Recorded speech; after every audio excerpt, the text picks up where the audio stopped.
For today's video na day midre sa bukid mga maring. So kani si Salden pertig paning kamot mga maring. Ako igsoon si Saldine. Mga maring.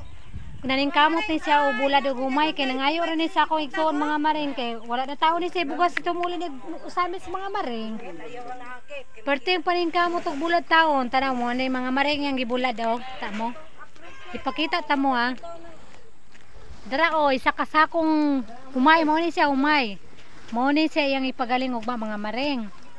Mo ni yang dadon sa usamis. So naning kamot taw ni akong igsonoy para makadalag bugas mga maring. So ipakita dito mo mga maring sa video jud sa mong lugar mo ni siya. Mo ni balay sa akong igsoon nga si Butata. Kayo ndot kay dako kayo.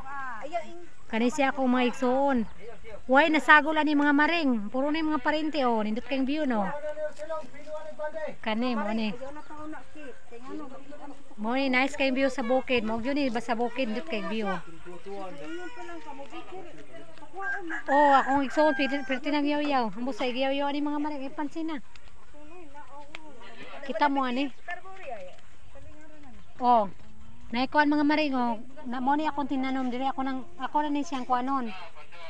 Kuha ni siya kaning mga talong.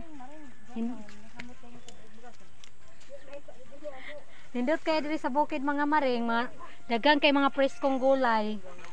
Talong, dagang kayo. Ako ni pang-harvest niya gabi dapit.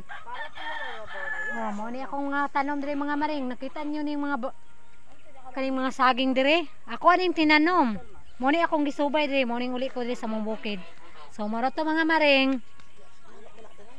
Mura to. Mo ni balay di ni tao.